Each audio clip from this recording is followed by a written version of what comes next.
Assalamualaikum warahmatullahi wabarakatuh.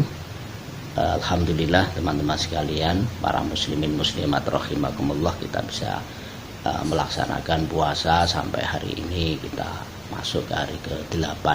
Mudah-mudahan kita selalu diberi rezeki kesehatan oleh Allah sehingga kita bisa melaksanakan puasa dengan sempurna, dengan tenang di tengah-tengah cobaan oleh Allah terkait dengan pandemi COVID-19. Teman-teman sekalian, pada hari ini kita akan menjawab satu pertanyaan dari teman-teman yang telah lewat komentar, lewat SMS WA yang telah meminta satu pembahasan.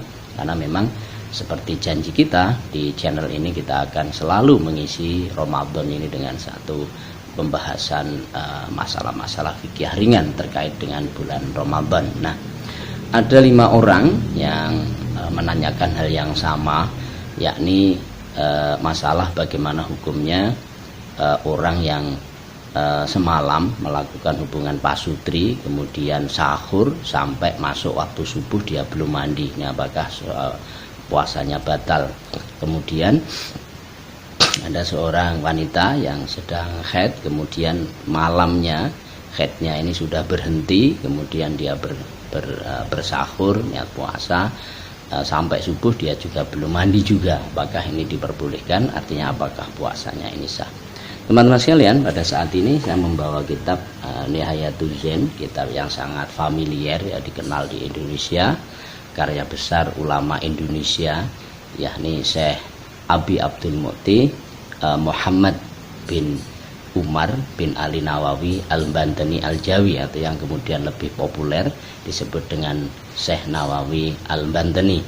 Kitab ini mensyarahi kitab Qurratul Ain bi Muhammadiddin, karya besar Syekh Zainuddin Abdul Aziz Al-Malibari. Nah, di dalam bab pembahasan pembagian hadas, kemudian apa saja yang diharamkan, sebab hadas kecil, hadas yang menengah, hadas yang besar, beliau dalam poin hal-hal yang diharamkan sebab hadas besar, yakni haid dan nifas, di poin ke-13 ini beliau menyampaikan bahwa orang yang sedang haid, orang nifas itu hukumnya haram melakukan niat mandi, ya, atau tayamum, karena ini percuma. Jadi dalam keadaan haid nifas dia melakukan ibadah yang bertolak belakang, ya. Jadi satu sisi dia haid nifas, tapi satu sisi ya niat bersuci, tentu bertolak belakang dan tidak akan berhasil.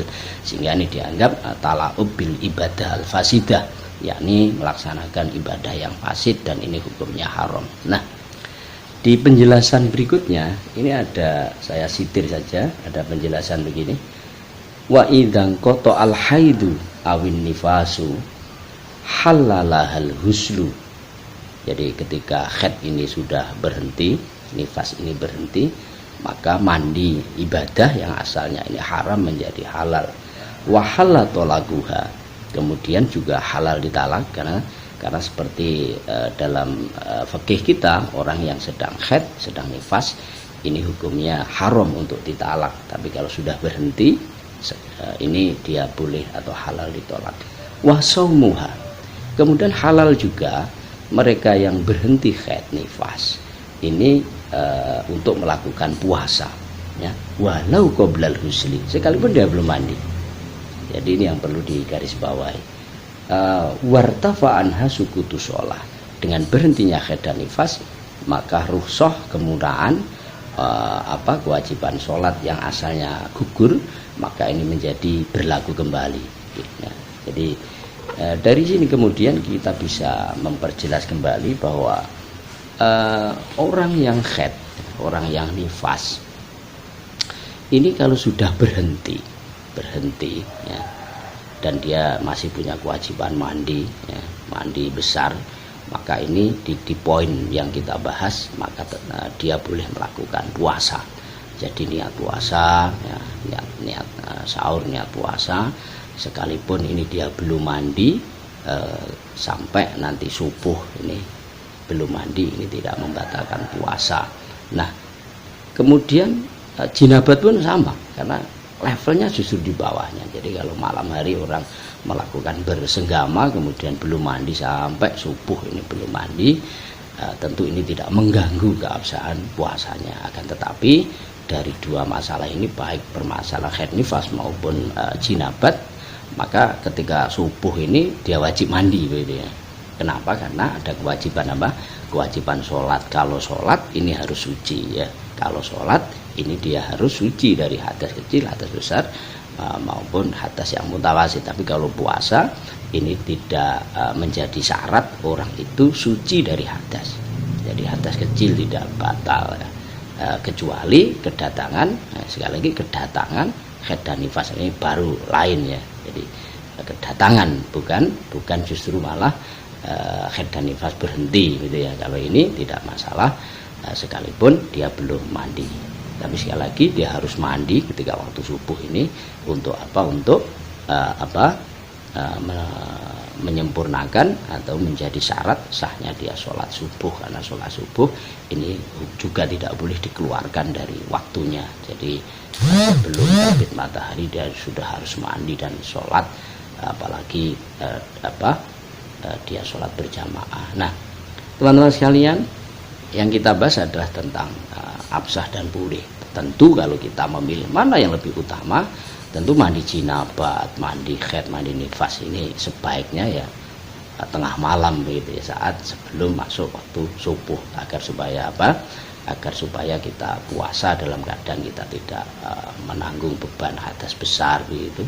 Kita enjoy, kita nyaman. Di samping itu tidak terancam sholat subuh kita ini kemudian nanti harus melewati batasnya.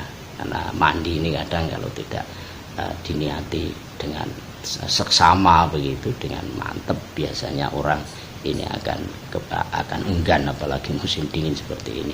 Barangkali itu yang bisa kita sampaikan. Mudah-mudahan apa yang kita kaji pada siang hari ini bermanfaat tidak hanya bagi yang bertanya, tetapi kepada siapa saja yang menikmati atau mengikuti channel ini. Terus dukung kami, dan saya juga mengingatkan, jaga takwa kita, jaga iman kita, jaga imun kita di tengah-tengah COVID-19.